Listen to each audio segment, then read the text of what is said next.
쿠마 아도나이 베야푸츠 오예베카 베야누스 메사네카 미파네카. 여호와여 일어나사 주의 대적들을 흩으시고 주를 미워하는 자가 주 앞에서 도망하게 하소서. 샬롬 생각하는 성경 홀리아미입니다. 이번 주 토라 포션은 테루마이며 우리는 어제 하나님께서 원하시는 예물에 대해 함께 나누었습니다. 그래서 우리는 하나님이 원하시는 예물, 하나님이 원하시는 믿음, 하나님이 원하시는 예배를 드려야 합니다. 그런데 계속 원하지도 않는 예물, 믿음, 예배를 주구장창 드린다고 과연 하나님이 기뻐하실까요? 우리는 하나님께서 기뻐하시는 방법을 성경에서 찾아야 합니다. 그리고 그 방법이 성막을 이해하는 것입니다. 왜냐하면 모세의 성막은 하늘에 있는 성전을 본따서 하나님께서 직접 설계 도면을 주셨거든요. 이 설계 도면 중에서 가장 중요한 부분은 하늘의 질서를 담은 하나님의 율법입니다. 하나님은 율법을 십계명이 기록된 두 돌판에 넣어두셨고 그 돌판을 보호하기 위해 가장 먼저 증거계부터 설명해 주셨습니다. 이것이 어제까지의 내용입니다. 그리고 그 다음으로 중요한 것은 오늘 말씀에 기록된 속죄소입니다.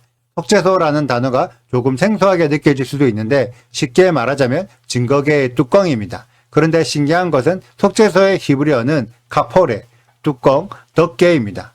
성경에는 원래 뚜껑이라고 기록되어 있는데 우리는 뚜껑이라고 부르지 못하고 이해하기 어려운 속죄소라는 단어로 부르고 있습니다. 아무튼 증거계에 뚜껑이 덮여 있다는 뜻은 보호, 보존을 의미하여 함부로 손댈 수 없음을 알려주고 있습니다. 그리고 그 뚜껑에는 두 명의 그룹 천사가 증거계를 지키고 있죠. 22절을 보면 하나님께서 증거계에서 너를 만나고 속죄소 위에 있는 두 그룹 사이에서 이스라엘 자손들을 위한 명령을 하시겠다고 기록되어 있습니다. 그런데 우리는 이 의미가 크게 와닿지 않습니다. 왜냐하면 우리의 모든 신앙의 관심이 예수아에게 집중되어 있기 때문이죠.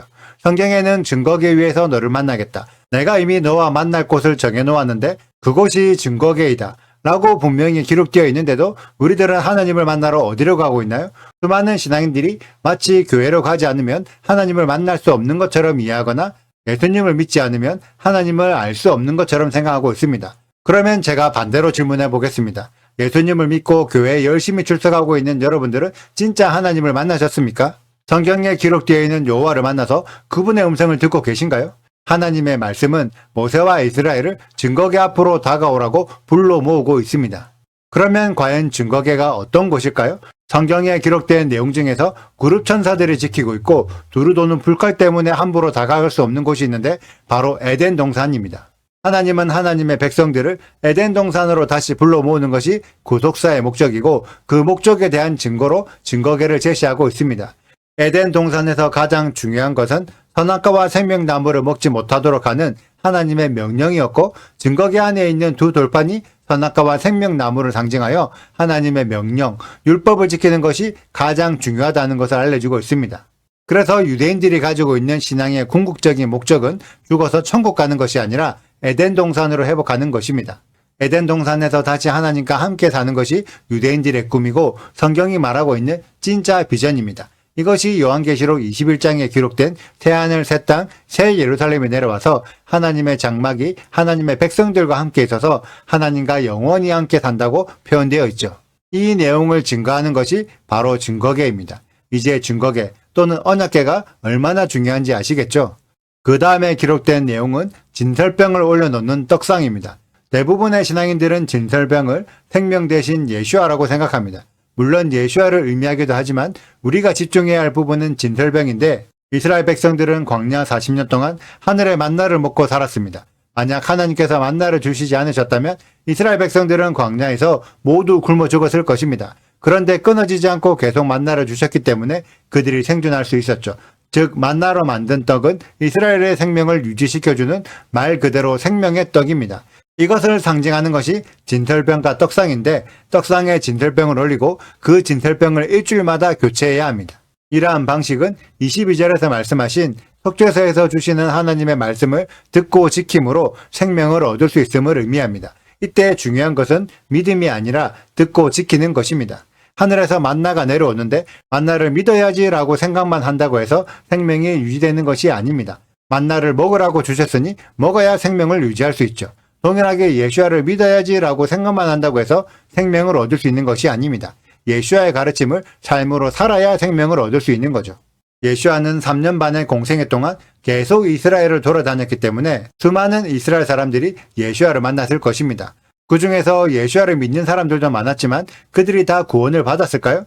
믿는 것과 제자가 되는 것은 다른 의미이며 예슈아의 제자가 된다는 것은 예수께서 하셨던 말씀을 계속해서 먹으면서 예슈아의 가르침을 따라 살았다는 의미입니다.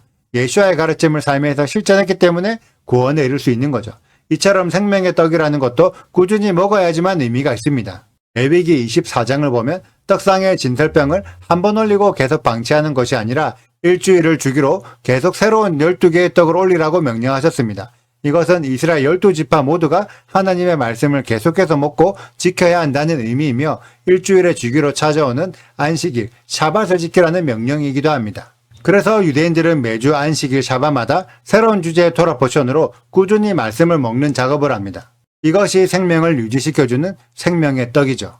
예수아께서 살아계신 생명의 떡이라는 의미는 예수아를 믿으라는 의미가 아니라 계속해서 예수아의 말씀을 묵상하면서 예수아의 가르침을 통해 꾸준히 여호와 하나님께 나아가라는 의미입니다. 그래서 가장 중요한 증거의 다음으로 바로 떡상을 설명해 주신 거죠. 우리들은 떡상을 통해 항상 하나님의 말씀을 가까이에 두고 늘 듣고 끊임없이 묵상하면서 하나님의 율법을 지켜야 합니다. 이런 하나님의 의도를 파악해야지 실제로 에덴 동산으로 들어갈 수 있는 생명을 얻게 됩니다. 증거계와 속죄소의 비밀이 모든 공동체에 풀어지게 하시고 날마다 토라 포션을 읽고 묵상함으로 실제 에덴 동산으로 들어가는 영원한 생명을 얻어내는 우리 홀리아미 가족들이 되시길 축복합니다. 오늘의 영상은 여기까지입니다. 오늘의 말씀 읽으시고 질문 있으시다면 언제든지 댓글로 남겨주세요. 오늘도 감사합니다. 샬롬! 순금으로 속죄소를 만들되 길이는 2규빗판, 너비는 1규빗판이 되게 하고 금으로 그룹 둘을 속죄소 두 끝에 쳐서 만들되 한 그룹은 이 끝에 또 한 그룹은 저 끝에 곧 속죄소 두 끝에 속죄소와 한 덩이로 연결할지며 그룹들은 그 날개를 높이 펴서 그 날개로 속죄소를 덮으며 그 얼굴을 서로 대하여 속죄소를 향하게 하고 속죄소를 궤 위에 얹고 내가 내게 줄 증거판을 궤 속에 넣어라. 거기서 내가 너와 만나고 속죄소 위 곧 증거궤 위에 있는 두 그룹 사이에서 내가 이스라엘 자손을 위하여 내게 명령할 모든 일을 내게 이르리라. 너는 조각목으로 상을 만들되 길이는 2규빗, 너비는 1규빗, 높이는 1규빗판이 되게 하고 순금으로 싸고 주위에 금테를 두르고 그 주위에 손바닥 넓이만한 턱을 만들고 그 턱 주위에 금으로 테를 만들고 그것을 위하여 금고리 넷을 만들어 그 네 발 위 네 모퉁이에 달되 턱 곁에 붙이라. 이는 상을 맬 채를 끌 곳이며 또 조각목으로 그 채를 만들고 금으로 싸라. 상을 이것으로 맬 것이니라.